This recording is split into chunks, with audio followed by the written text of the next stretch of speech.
MSL by being an all, but what up, kid? I gotta stand with some people. That's right, man. Eon says, I love good. When rock meets the law, we judge to the beat. When bebop presiding, president on the street. Yo, man, what you pleading, you'll judge what you're ruling. It all comes down how smart you're reading. We fought the law. It's just rock and roll. We fought the law. And it's taking its toll. We fought the law. It's just rock and roll. We fought the law. And it's taking its toll. Howdy, folks. Bebop here, guiding you through the wacky world of law, where judges, somehow, end up listening to hip-hop albums in their chambers. Today's episode will be looking at the Luke Records case, starring Miami's own 2LiveCrew and their album As Nasty As They Wanna Be. If you've never heard a federal judge analyze lyrics like, "Me so horny," well, sit tight, 'cause judges bear no grudges when smudges be near. Pardon? Let's set the scene. Late 1980s Florida, palm trees, pastels, and the public moral panic over a rap outfit calling themselves 2LiveCrew. Their album As Nasty As They Wanna Be turns heads, wins fans, and horrifies local officials in equal measure. Broward County Sheriff Nick Navarro launches an investigation. He brings the lyrics to a state court, which finds probable cause that the album might be legally obscene. Armed with that, the sheriff warns record stores.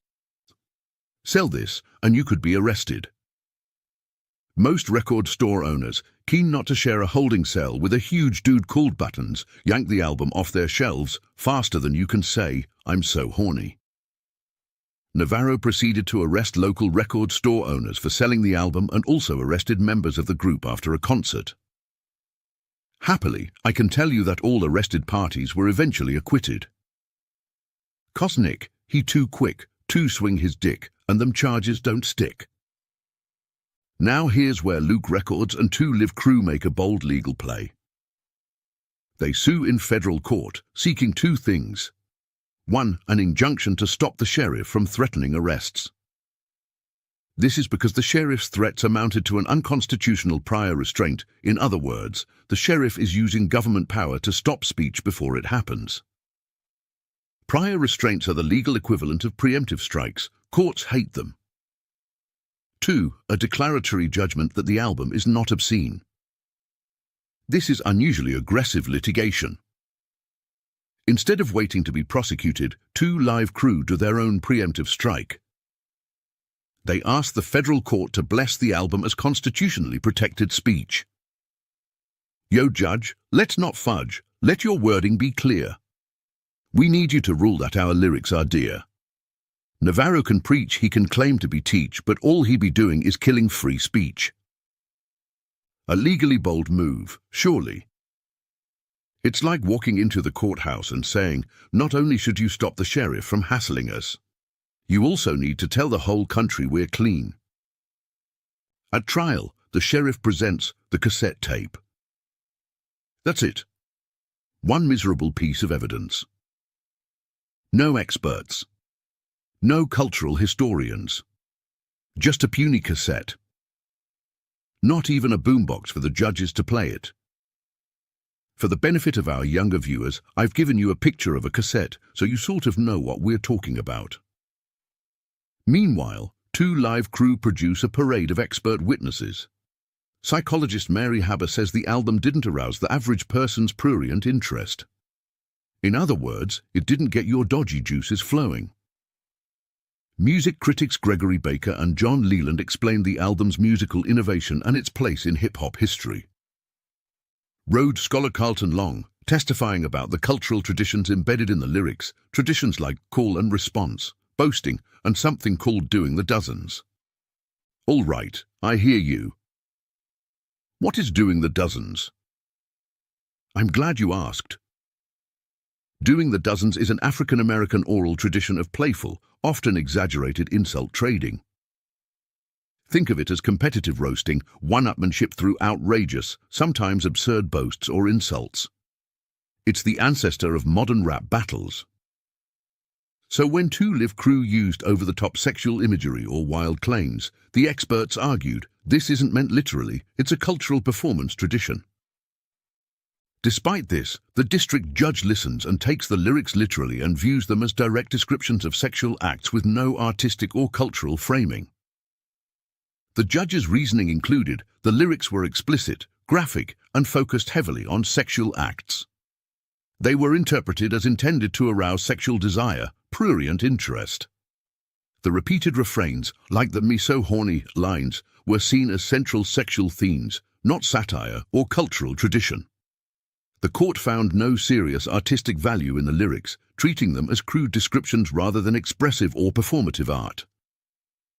The district judge concluded that the music, and I quote, appeals to the loins, not to the intellect.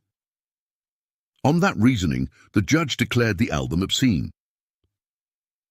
As Nasty As They Wanna Beat had the unenviable distinction of being the first album in history to be deemed legally obscene. Not surprisingly, Luke Records and the Crew appeal. So here comes a quick history lesson on the Miller test. Where does the Miller test come from?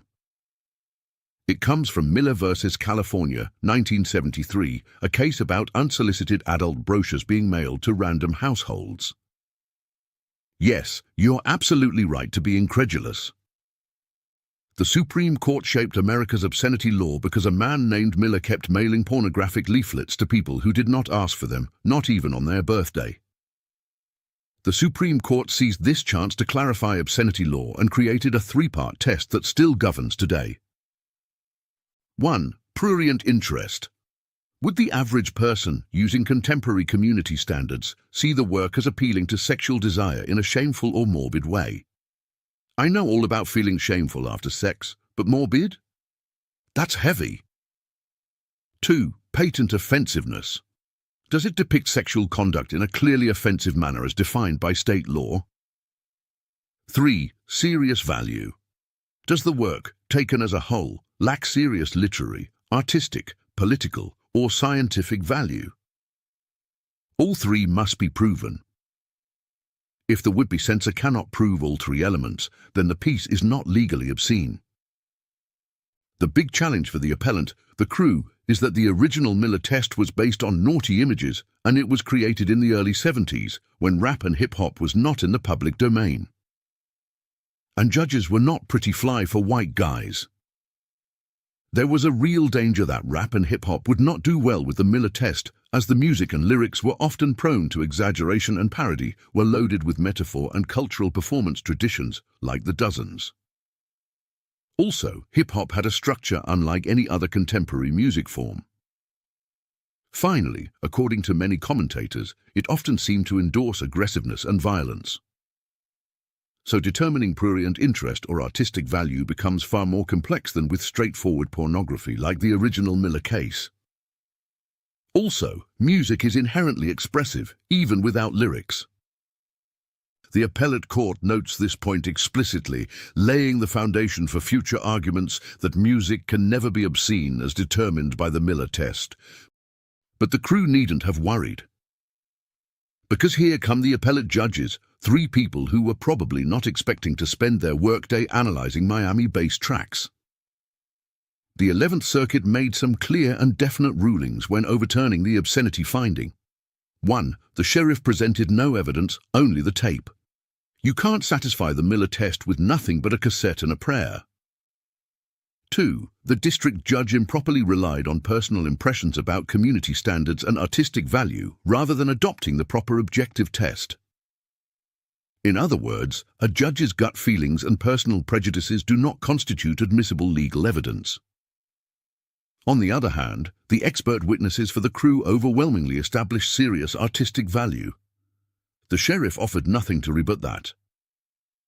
And the appellate court says something historic. This was the first time a U.S. appellate court was asked to apply the Miller test to a musical composition. Up until then, obscenity cases involved the usual suspects: books, films, magazines, visual pornography, but never music. This was a first. And this matters because the court strongly suggests that music, by its nature, possesses inherent artistic value. They don't go all the way to say music can never be obscene, but they come close to implying that as long as music isn't a transparent sham for pornographic content, it's exceptionally difficult to classify it as obscene. In other words, the bar is extremely high. Unless someone records 40 minutes of nothing but anatomically descriptive huffing and grunting with a piccolo faintly in the background, your average tune should be okay. The appellate court reverses the obscenity ruling. It says very clearly the album is not obscene. And finally, what did the US Supreme Court do? Nothing, absolutely nothing. The sheriff asked them to review the case. The Supreme Court declined silently, no commentary, no dissent, just a silent nope.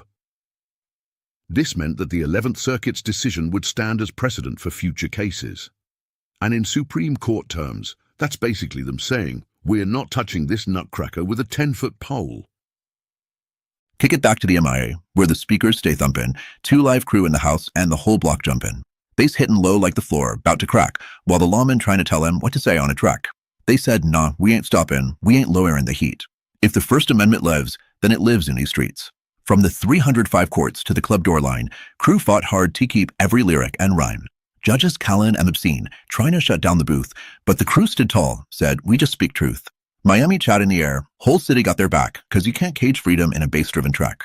So throw a hand in the sky for the ones who broke through when the system got loud. Crew got louder too. So what have we learned today? A sheriff with a cassette tape is no match for a squadron of experts.